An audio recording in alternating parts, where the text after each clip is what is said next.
Se o povo não vier comigo, eu vou ficar latindo sozinho. Vou ficar falando, gritando e não vai resolver nada. Eu não tenho força sozinho. Eu sou um representante do povo, um empregado e fiscal do povo aqui dentro da Câmara dos Deputados. A minha força, ela vem de vocês. Então senta o dedo, explode essa live nos 4 cantos do país, de norte a sul, para mostrar que o povo não desistiu, que o povo não é bobo, que o povo vai lutar até o final.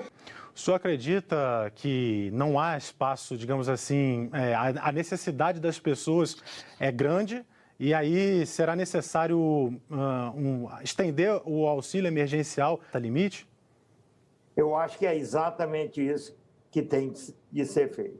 Não sei por que o governo, ou quem quer que seja, meteu na cabeça de puxar para o debate diário a discussão de fazer, já de forma definitiva, um programa de tal envergadura, quando é possível mantê-lo funcionando por mais algum tempo. Aí eu me refiro ao auxílio emergencial, que no fundo é do que se trata, o que se quer é perenizá-lo.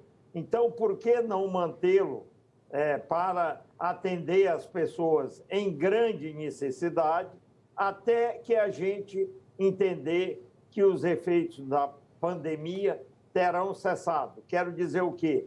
Que as pessoas que antes estavam em atividades informais possam voltar à vida de antes.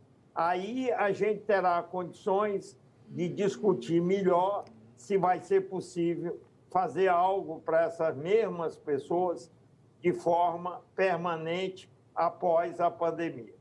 O programa emergencial tem de se estender, aí depois a gente vê. Não, é muito uma questão de sentimento, de opinião. Por quê? Porque eu acho que, enquanto a pandemia estiver aí, o mundo todo está se organizando para fazer coisas fora do comum. E isso seria fazer fora do comum. Aí vem um e diz, não, mas o Brasil não tem credibilidade suficiente para fazer coisas fora do comum. Eu testaria isso. Eu não desistiria de testar isso. Eu não concordo com essa posição de que nós somos um ente diferenciado para pior e que não possa fazer o que a maioria dos países do mundo desenvolvido está fazendo.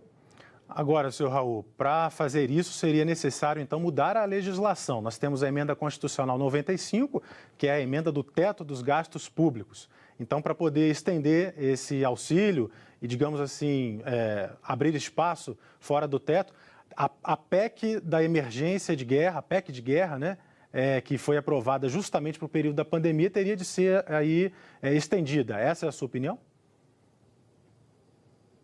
Exatamente. Nós temos de manter a legislação excepcional que foi construída para lidarmos da melhor maneira possível com essa crise inédita em séculos e gigantesca.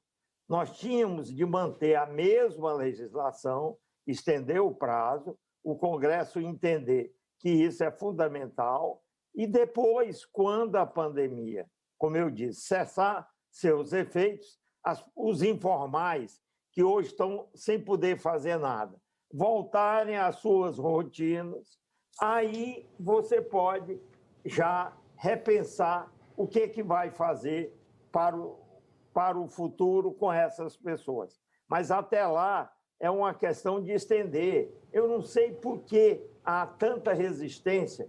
Que diferença é que faz você ter um programa desse por 8 meses, 9 meses, depois estender mais 6? Aí é preciso discutir a questão do financiamento. O teto é outra coisa que é removido da mesma forma que foi removido durante a pandemia, a fase mais aguda da pandemia. Certo, mas o fato é que no noticiário o governo trabalha aí com a possibilidade de lançamento de um programa social sem aumentar a arrecadação a carga tributária, sem aumentar os impostos de um lado e sem furar esse teto dos... Os programas sociais que havia aí, que podem não estar bem desenhados e podem não estar funcionando do jeito ideal.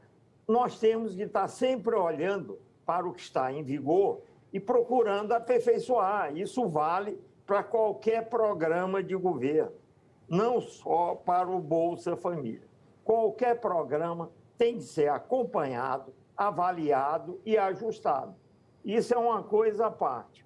Outra coisa é você discutir uma ampliação desse programa do jeito que estão discutindo, a meu ver, de uma forma atabalhoada e inoportuna. Eu não faria isso agora, esperaria um tempo.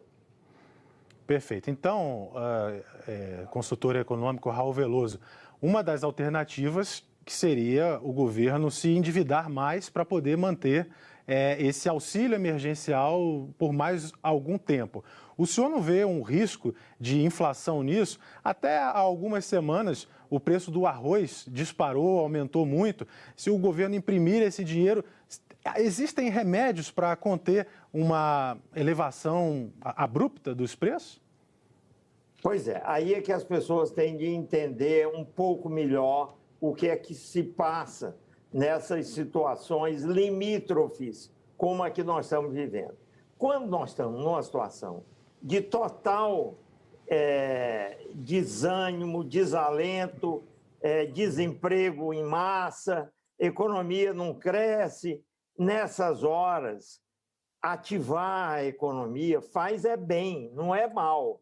Inflação só ocorre quando há excesso de demanda sobre a capacidade de produção. O caso do arroz e outros casos, que a gente pode verificar com um ou outro produto, não são a norma geral. É um caso aqui, outro ali. A inflação, a gente, quando fala em inflação, olha para a média da variação dos preços.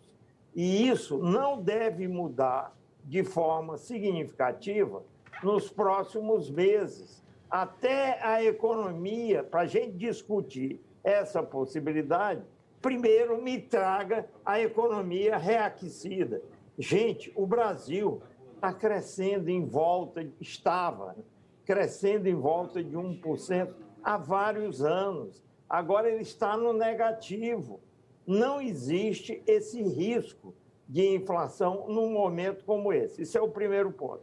O segundo, essa história do endividamento e o temor são duas coisas. O medo do endividamento e o medo de que haja uma fuga veloz, maciça, de capitais do Brasil que colocariam as nossas variáveis em xeque.